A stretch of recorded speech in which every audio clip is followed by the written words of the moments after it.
Everyone, आप सभी का फिर से स्वागत है। यह बीपीएससी प्रीवियस ईयर क्वेश्चन का संग्रह है। 1992 से अब तक जितने भी प्रश्न पूछे गए उन सभी प्रश्नों को डिस्कस करेंगे। आज का जो हमारा टॉपिक है समसामयिकी। समसामयिकी से जुड़े जितने भी प्रश्न पूछे गए उन सभी प्रश्नों को डिस्कस करेंगे और जितने भी न्यू डेटा है आप जो है अपडेट होते रहिएगा, चीजों को देखते रहिएगा, एनालिसिस करते रहिएगा। और इसका पीडीएफ की अगर आपको जरूरत है तो पीडीएफ ले सकते हैं। Telegram channel, Telegram quiz group, ये चैनल के कम्युनिटी बॉक्स में जाइए, वहां पे इसके रिगार्डिंग में इंफॉर्मेशन को अपडेट कर दिया गया है। तो समसामयिकी से जुड़े जो पहला प्रश्न पूछा गया है कि सेंट्रल विस्टा प्रोजेक्ट किसको संदर्भित करता है। सेंट्रल विस्टा प्रोजेक्ट किसको संदर्भित करता है, इसका सही जवाब क्या होगा बताइए। इसका सही जवाब हो जाएगा ऑप्शन बी, एक आम केंद्रीय सचिवालय के साथ एक नई संसद, प्रधानमंत्री और उपराष्ट्रपति के आवासों का निर्माण। तो सेंट्रल विस्टा जो संदर्भित करता है वह आपका बी ऑप्शन बिल्कुल करेक्ट ऑप्शन है। सेंट्रल विस्टा प्रोजेक्ट याद रखिएगा, इस प्रोजेक्ट के अंतर्गत नया संसद भवन, सेंट्रल विस्टा एवेन्यू का पुनर्विकास और एक आम केंद्रीय सचिवालय, साथ ही उपराष्ट्रपति और प्रधानमंत्री के निवास का निर्माण किया जा रहा है। दिसंबर 2020 में प्रधानमंत्री नरेंद्र मोदी ने इस परियोजना की आधारशिला रखी थी। प्रश्न संख्या सेकंड है, 2021 के लिए अखिल भारतीय फुटबॉल महासंघ men's player of the year का पुरस्कार जीतने वाले भारतीय फुटबॉलर कौन है।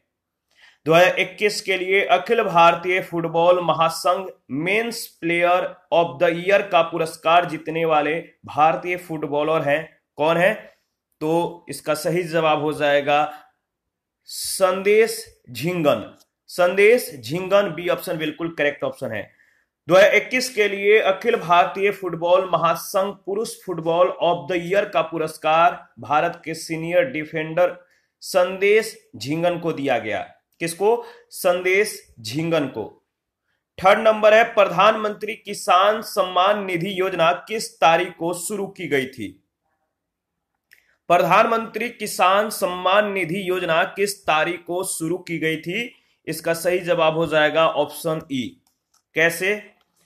तो प्रधानमंत्री किसान सम्मान निधि योजना 24 फरवरी 2019 को लॉन्च की गई और इस योजना को भूतलक्षी प्रभाव से 1 दिसंबर 2018 से लागू किया गया। यह 100% वित्त पोषण के साथ एक केंद्रीय क्षेत्र की ये योजना है। इस योजना के तहत सभी किसान परिवारों को 6,000 रुपए प्रति वर्ष सहायता प्रदान की जाती है। इसके बाद नेक्स्ट प्रश्न है, प्रश्न संख्या 4। ओलंपिक 2021 में भारत के लिए स्वर्ण पदक किस खेल में जीता गया था, बताइए। ओलंपिक 2021 में भारत के लिए स्वर्ण पदक किस खेल में जीता गया था, तो भाला फेंक में, यानी बी ऑप्शन बिल्कुल करेक्ट ऑप्शन है।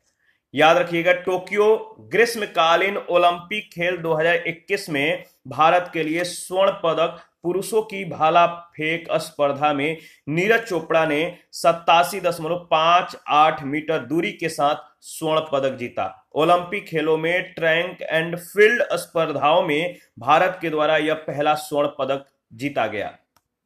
5 नंबर है, टोक्यो पैरा ओलंपिक 2021 में भारत ने कितने पदक जीते हैं। टोक्यो पैरा ओलंपिक 2021 में भारत ने कितने पदक जीते, तो याद रखिएगा इसका सही जवाब हो जाएगा 19 पदक। ऑप्शन ए बिल्कुल करेक्ट ऑप्शन है। टोक्यो पैरा ओलंपिक 2021 में भारत ने 5 स्वर्ण याद रखिएगा, 5 स्वर्ण, 8 रजत और 6 कांस्य पदकों के साथ कुल 19 पदक जीते थे। 19 पदकों के साथ भारत का पदक तालिका में 24वां स्थान था, 24 पोजीशन था। 6 नंबर है, भारत ने किस तारीख को, किस डेट को संयुक्त राष्ट्र सुरक्षा परिषद की अध्यक्षता संभाली। भारत ने किस डेट को संयुक्त राष्ट्र सुरक्षा परिषद की अध्यक्षता संभाली, इसका सही जवाब हो जाएगा, बताइए, 1 अगस्त 2021 को। 1 अगस्त 2021 यानी डी ऑप्शन बिल्कुल करेक्ट ऑप्शन है। भारत ने 1 अगस्त 2021 से 1 महीने के लिए संयुक्त राष्ट्र सुरक्षा परिषद की अध्यक्षता संभाली थी। सुरक्षा परिषद का हर एक सदस्य हर एक सदस्य देश 1 महीने के लिए परिषद की अध्यक्षता संभालता है। संयुक्त राष्ट्र महासभा के 74वें सत्र के दौरान अगर बात करें तो हुए चुनाव में भारत को 2021 और 2022 की अस्थायी सदस्यता के लिए चुना गया।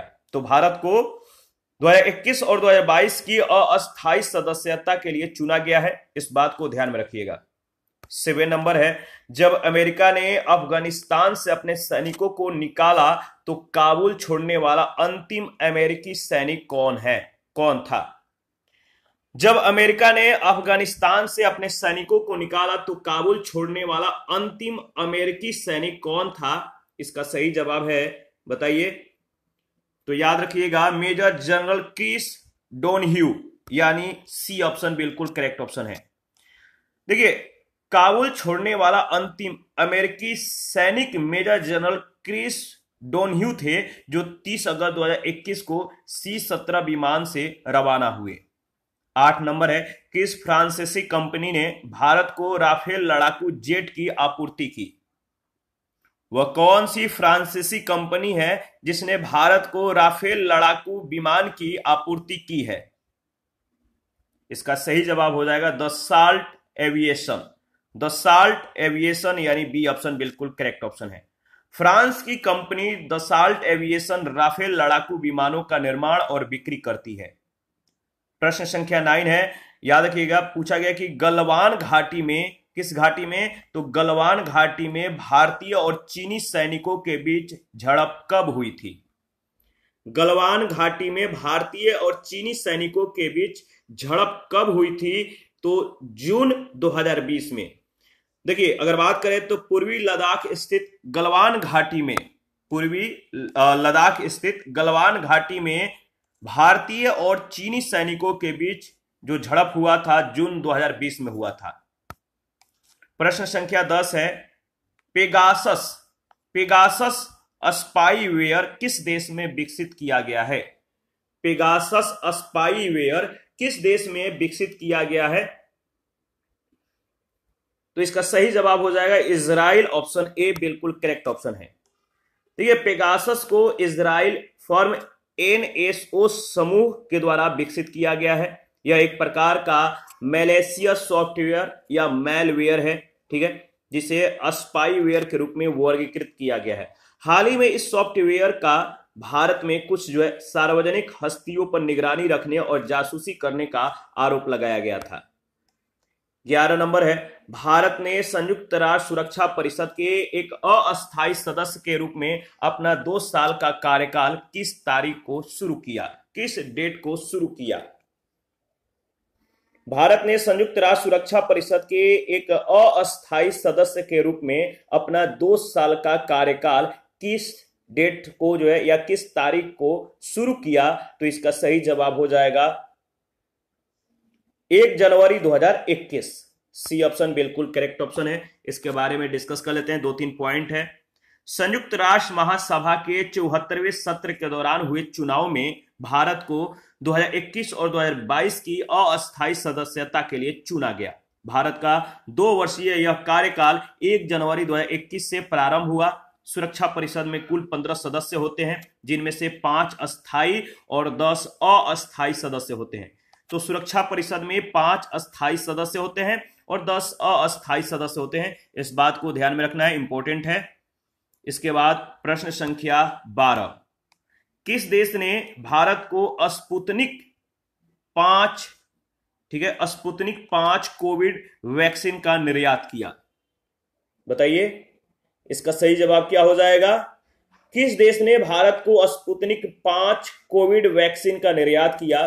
तो इसका सही जवाब है रूस, बी ऑप्शन। भारत ने कोविड वैक्सीन स्पुतनिक 5 को रूस से आयात किया। किस देश से? रूस से। रूस से आयात किया। यह दुनिया की पहली रजिस्टर्ड कोविड-19 वैक्सीन है। इसका नामकरण प्रथम सोवियत स्पेस अंतरिक्ष यान के नाम पर रखा गया है। 13 नंबर है, जो बाइडेन ने पदभार कब ग्रहण किया है? या जो बाइडेन ने पदभार जो ग्रहण किया है किस राष्ट्रपति के रूप में? 46वें, 47वें, 48वें, 49वें। ये कई बार प्रश्न पूछे गए, यानी कई बार का मतलब है किसी भी प्रश्न में मतलब कि ये किसी भी एग्जाम में ये कई बार प्रश्न आ चुका है। तो देखिए, बीपीएससी के अलावा आप किसी भी एग्जाम के प्रिपरेशन में लगे हुए हैं तो ये सीरीज मतलब कि सभी के एग्जाम के पॉइंट ऑफ व्यू से बहुत ही महत्वपूर्ण है, तो इसको 2-3 बार रिवाइज कर लीजिएगा। तो जो बाइडेन जो है, इन्होंने जनवरी 2021 में जो है संयुक्त राष्ट्र अमेरिका के 46वें राष्ट्रपति के रूप में अपने पदभार को ग्रहण किया था। तो याद रखिए कब किया था और किस पोजीशन पे ये राष्ट्रपति के रूप में नियुक्त हुए थे। तो 2021 में जनवरी में और 46वें राष्ट्रपति के रूप में इन्होंने अपना पदभार जो है ग्रहण किया। इसका संबंध जो है इनका जो बाइडेन है, जो इनका संबंध है किससे है? डेमोक्रेटिक पार्टी से। इन्होंने राष्ट्रपति चुनाव में तत्कालीन राष्ट्रपति डोनाल्ड ट्रंप को पराजित किया। 14 नंबर है, 2021 में गणतंत्र दिवस परेड में विदेशी मुख्य अतिथि कौन थे? 2021 में गणतंत्र दिवस परेड में विदेशी मुख्य अतिथि कौन थे? मुख्य गेस्ट कौन थे? चीफ गेस्ट कौन थे? कोविड महामारी के कारण 2021 में गणतंत्र दिवस परेड में याद रखिए कोई भी विदेशी जो है चीफ गेस्ट प्रतिभागी नहीं लिए थे, कोई मुख्य अतिथि जो है भाग नहीं लिए थे। क्यों? क्योंकि उस समय कोरोना काल था। हालांकि ब्रिटेन के प्रधानमंत्री बोरिस जॉनसन का नाम गणतंत्र दिवस 2021 में मुख्य अतिथि के रूप में प्रस्तावित था, परंतु कोविड के कारण वे नहीं आ सके। 15 नंबर है, यूएनए। देखिए, जो 15 नंबर प्रश्न पूछा गया कि यूएनए में भारत का अस्थायी प्रतिनिधि कौन है? तो संयुक्त राष्ट्र में यूएन में भारत की तरफ से अगर बात करें तो अस्थायी प्रतिनिधि के रूप में मई 2020 से टीएस त्रिमूर्ति कार्यरत है। कौन? टीएस त्रिमूर्ति। इसका सही जवाब क्या हो जाएगा? टीएस त्रिमूर्ति, यानी बी ऑप्शन। ये जो है अभी मतलब कि अगर बात करें तो 2020 से ये टीएस मूर्ति जो है कार्यरत है मई 2020 से, और इससे पूर्व इस पद पर सैयद अकबरुद्दीन कार्यरत थे। कौन? सैयद अकबरुद्दीन। दोनों नाम याद रखिएगा।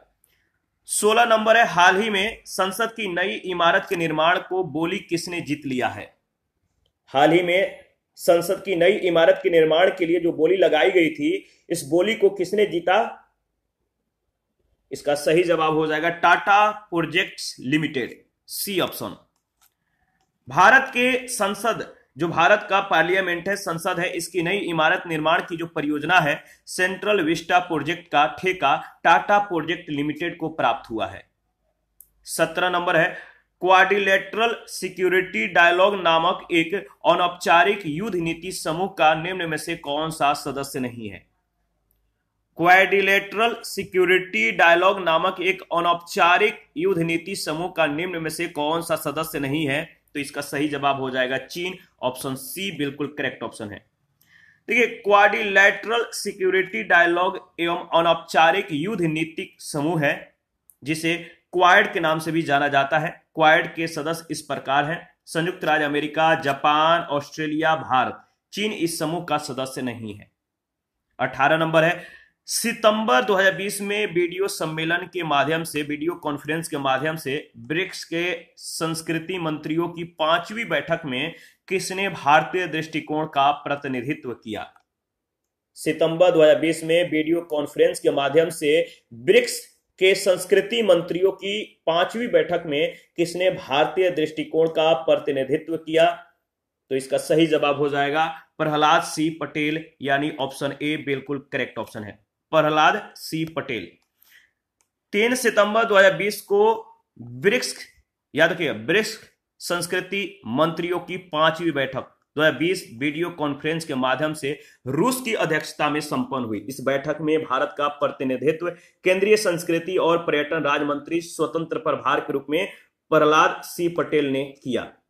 तो इसका प्रतिनिधित्व, भारत की तरफ से प्रतिनिधित्व किसने किया? प्रहलाद सी पटेल। 19 नंबर है, जून 2020 में 36वां आसियान शिखर सम्मेलन वर्चुअली कहां आयोजित किया गया?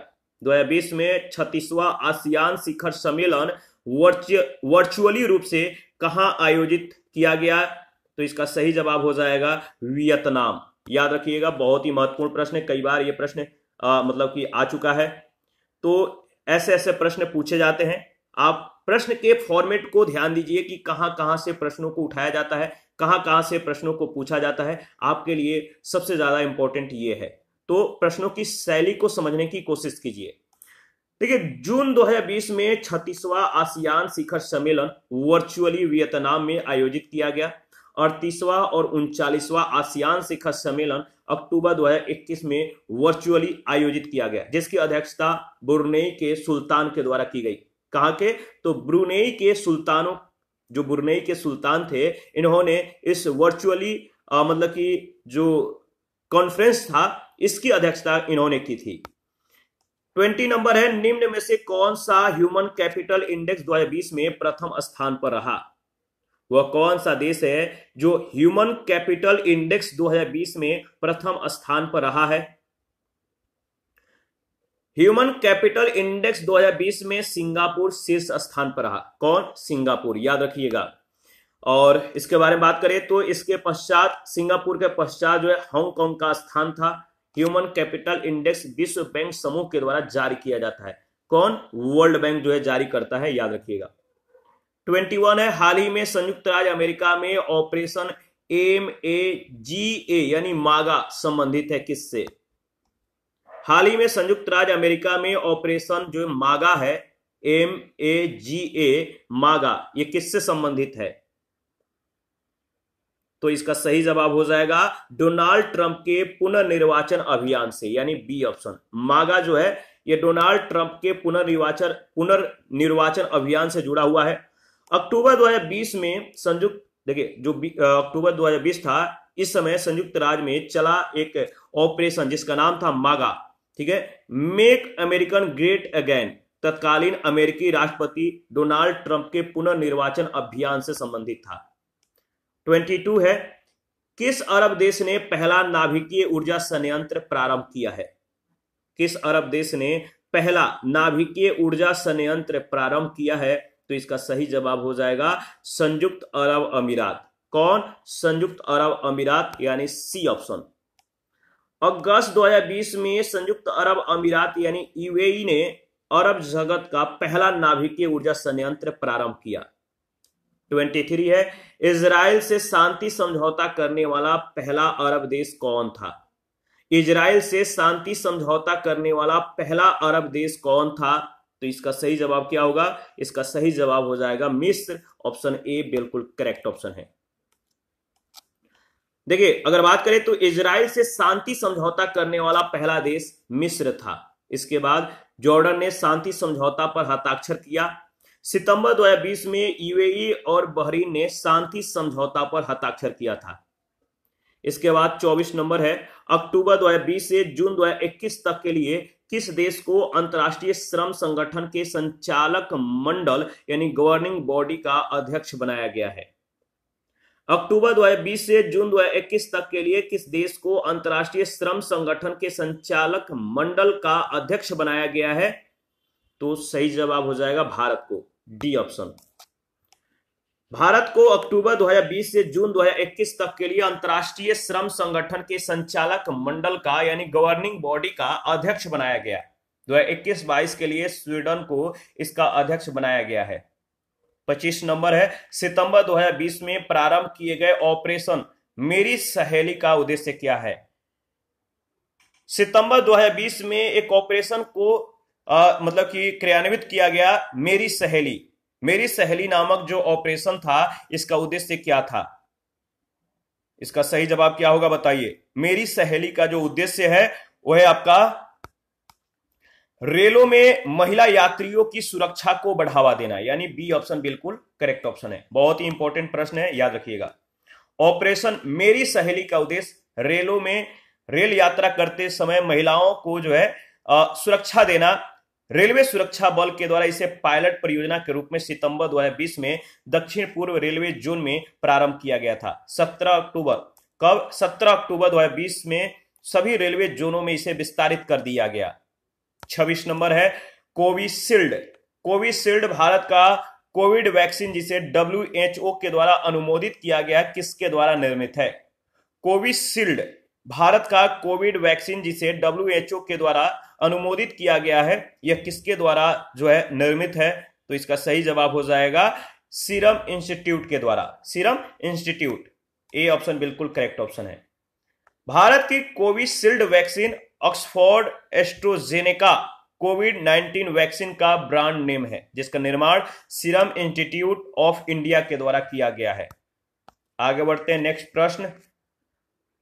प्रश्न संख्या 27 है, फिट इंडिया अभियान की पहली वर्षगांठ के अवसर पर फिटनेस की डोज आधा घंटा रोज मंत्र किसके द्वारा दिया गया?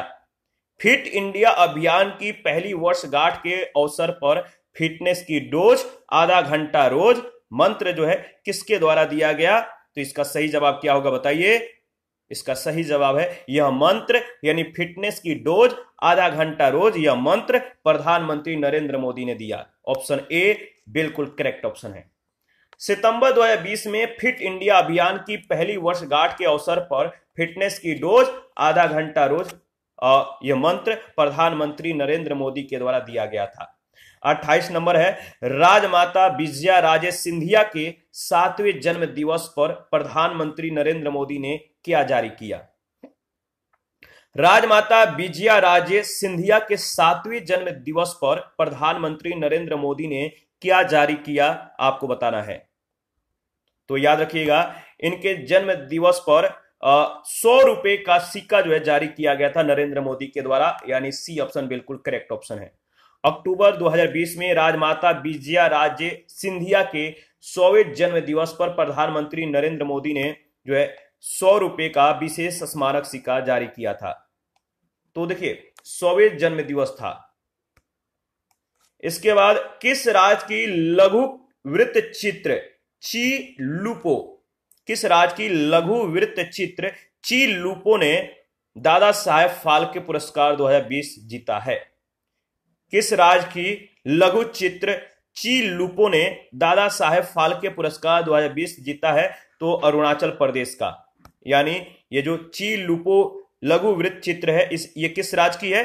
तो ये चित्र अरुणाचल प्रदेश का है, याद रखिएगा।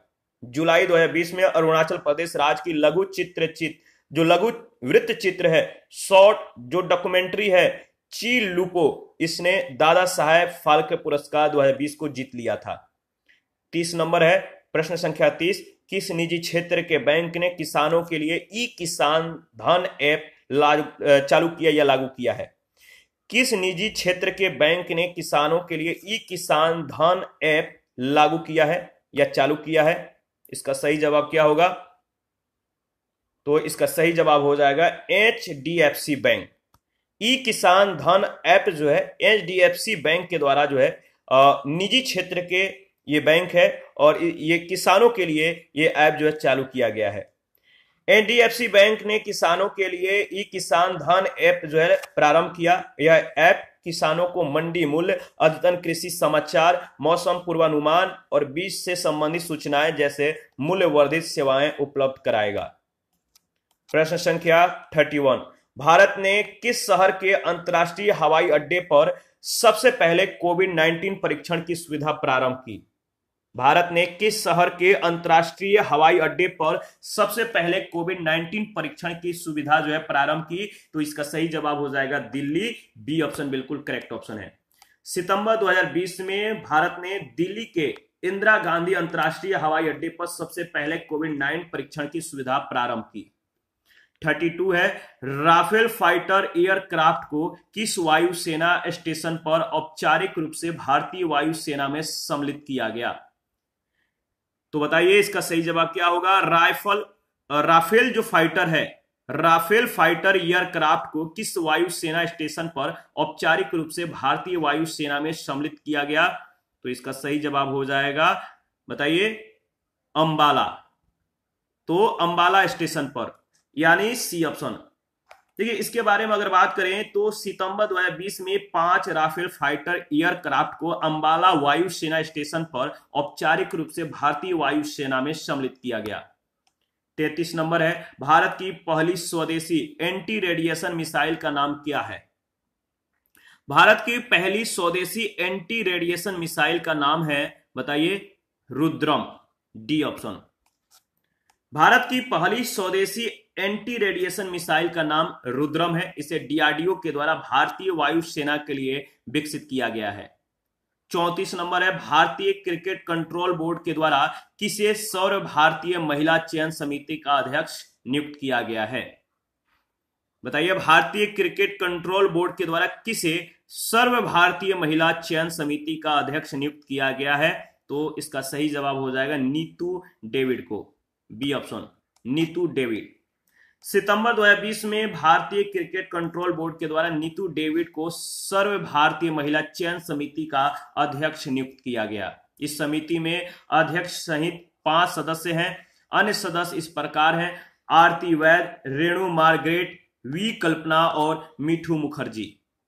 35 नंबर है, महिला एकल यूएस ओपन टेनिस टूर्नामेंट 2020 किसने जीता है?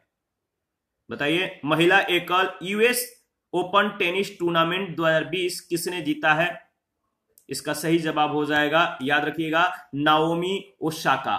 नाओमी ओसाका, ऑप्शन ए बिल्कुल करेक्ट ऑप्शन है। इसके बारे में 2-3 पॉइंट है, देख लेते हैं। जापान की नाओमी ओसाका ने बेलारूस की विक्टोरिया अजारेंका को पराजित करके महिला एकल यूएस ओपन टेनिस टूर्नामेंट 2020 को जीत लिया। यूएस ओपन 2021 महिला एकल में जो है एम्मा राडुकानु, ये ब्रिटेन के हैं, इन्होंने लेलाह फर्नांडेस यानी कनाडा को पराजित करके महिला एकल का खिताब जीता। जबकि पुरुष एकल में डेनियल मेदवेदेव रूस के, इन्होंने नोवाक जोकोविक को, यानी कि ये सर्बिया के हैं, इनको हराकर पुरुष एकल के विजेता बने, याद रखिएगा। 36 नंबर है, 4 अक्टूबर 2020 को आयोजित लंदन मैराथन में प्रथम स्थान पर रहने वाला एथलीट है कौन? 4 अक्टूबर 2020 को आयोजित लंदन मैराथन में प्रथम स्थान पर रहने वाला भारतीय जो एथलीट हैं वह है सूरा किटाटा। सूरा किटाटा। अच्छा, इसमें पूछा गया कि देखिए 4 अक्टूबर 2020 को आयोजित लंदन मैराथन में सूरा किटाटा, भारतीय नहीं, बाय मिस्टेक यहाँ पे भारतीय मतलब कि बोला गया था, तो ये इथियोपिया के रहने वाले हैं सूरा किटाटा। क्वेश्चन है कि 4 अक्टूबर 2020 को आयोजित लंदन मैराथन में प्रथम स्थान पर रहने वाला जो एथलीट हैं वो कौन थे? तो सूरा किटाटा, और ये इथियोपिया के रहने वाले थे और ये प्रथम स्थान को प्राप्त किए थे 4 अक्टूबर 2020 को। ये जो मैराथन था आयोजित हुआ था। अक्टूबर 2021 में आयोजित लंदन मैराथन में इथियोपिया के सीसे लेमा, ये पुरुष वर्ग के मतलब की थे, इन्होंने प्रथम स्थान प्राप्त किया। जबकि केन्या की धाविका याद रखिएगा जायसलिन जेकोब्स्की ने महिला वर्ग में प्रथम स्थान प्राप्त किया था। 37 नंबर है, 15 अगस्त 2020 को एमएस धोनी के साथ किस भारतीय क्रिकेट खिलाड़ी ने अंतर्राष्ट्रीय क्रिकेट से संन्यास की घोषणा की? बताइए, 15 अगस्त 2020 को एमएस धोनी के साथ किस भारतीय क्रिकेट खिलाड़ी ने अंतर्राष्ट्रीय क्रिकेट से संन्यास लेने की घोषणा की? तो सुरेश रैना, ऑप्शन ए बिल्कुल करेक्ट ऑप्शन है। 15 अगस्त 2020 को एमएस धोनी के साथ भारतीय क्रिकेट खिलाड़ी सुरेश रैना ने अंतर्राष्ट्रीय क्रिकेट से संन्यास लेने की घोषणा की। 38, रक्षा अनुसंधान एवं विकास संगठन का प्रमुख कौन है? रक्षा अनुसंधान और विकास संगठन का प्रमुख कौन है? तो डॉक्टर जी सतीश रेड्डी, बी ऑप्शन। रक्षा अनुसंधान और विकास संगठन डीआरडीओ के प्रमुख डॉक्टर जी सतीश रेड्डी हैं। ये रक्षा अनुसंधान एवं विकास विभाग के सचिव भी हैं। डीआरडीओ भारत सरकार के रक्षा मंत्रालय का अनुसंधान और विकास विंग है। इसका गठन 1958 में किया गया था। 39 है, हाल ही में किसे नेशनल स्कूल ऑफ ड्रामा का अध्यक्ष नियुक्त किया गया है? हाल ही में किसे नेशनल स्कूल ऑफ ड्रामा का अध्यक्ष नियुक्त किया गया है? तो इसका सही जवाब हो जाएगा, बताइए, परेश रावल को। परेश रावल जो है नेशनल स्कूल ऑफ ड्रामा का अध्यक्ष हैं, यानी इसका सही जवाब हो जाएगा डी ऑप्शन। सितंबर 2020 में राष्ट्रपति रामनाथ कोविंद ने परेश रावल को नेशनल स्कूल ऑफ ड्रामा का अध्यक्ष नियुक्त किया। उनका कार्यकाल 4 वर्षों का होगा। नेशनल स्कूल ऑफ ड्रामा की स्थापना 1959 में संगीत नाटक अकादमी की एक इकाई के रूप में की गई थी। 40 नंबर है, किस विषय के लिए डॉक्टर बुशरा अतिक और डॉक्टर रितेश अग्रवाल को शांति स्वरूप भटनागर पुरस्कार 2020 के लिए चुना गया? किस विषय के लिए डॉक्टर बुशरा बुस्रा अतीक और डॉक्टर रितेश अग्रवाल को शांति स्वरूप भटनागर पुरस्कार 2020 के लिए चुना गया? तो चिकित्सा विज्ञान, सी ऑप्शन बिल्कुल करेक्ट ऑप्शन है। डॉक्टर बुस्रा अतीक और डॉक्टर रितेश अग्रवाल को चिकित्सा विज्ञान के लिए शांति स्वरूप भटनागर पुरस्कार 2020 के लिए चुना गया। सितंबर 2021 में वैज्ञानिक एवं औद्योगिक अनुसंधान परिषद के द्वारा शांति स्वरूप भटनागर पुरस्कार 2021 की घोषणा की गई। डॉक्टर जिमोन पनियमकल और डॉक्टर रोहित श्रीवास्तव को चिकित्सा विज्ञान के लिए शांति स्वरूप भटनागर पुरस्कार 2021 प्रदान किया गया। तो डॉक्टर जिमोन पनियमकल और डॉक्टर रोहित श्रीवास्तव को 2021 के लिए शांति स्वरूप भटनागर पुरस्कार दिया गया। 41 है, नोबेल शांति पुरस्कार 2020 के लिए किसे चुना गया? नोबेल शांति पुरस्कार 2020 के लिए किसे चुना गया? तो विश्व खाद्य कार्यक्रम यानी बी ऑप्शन, विश्व खाद्य कार्यक्रम को नोबेल शांति पुरस्कार 2020 के लिए चुना गया। फिलीपींस की पत्रकार मारिया रेसा एवं रूस के दमित्री एंड्रेविच मुरातोव को नोबेल शांति पुरस्कार 2021 प्रदान किया गया। याद रखिएगा। 42 है, किस भारतीय फिल्म अभिनेता को टाइम मैगजीन ने 2020 के सबसे प्रभावशाली 100 लोगों के सूची में शामिल किया है?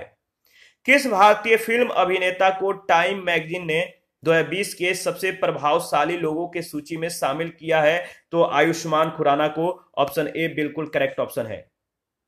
22 सितंबर 2020 को प्रसिद्ध बॉलीवुड अभिनेता आयुष्मान खुराना को टाइम मैगजीन के द्वारा 2020 के लिए 100 सबसे प्रभावशाली व्यक्तियों की सूची में शामिल किया गया था। 15 सितंबर 2021 को भारतीय प्रधानमंत्री नरेंद्र मोदी और पश्चिम बंगाल की मुख्यमंत्री ममता बनर्जी को टाइम मैगजीन के द्वारा 2021 के लिए 100 सबसे प्रभावशाली व्यक्तियों में शामिल किया गया था। याद रखिएगा। इसी के साथ आज का जो सेशन है समाप्त करते हैं। नेक्स्ट सेशन में प्रश्न संख्या 43 से स्टार्ट करेंगे। आप अपना प्रतिक्रिया देते रहिए। आपके प्रतिक्रियाओं का हमें बेसब्री से इंतजार रहता है। और जिन लोगों ने Telegram channel, Telegram quiz group, Facebook page, Instagram को ज्वाइन नहीं किया है, वीडियो के डिस्क्रिप्शन बॉक्स में उसका लिंक है, आप ज्वाइन कर सकते हैं। Thank you.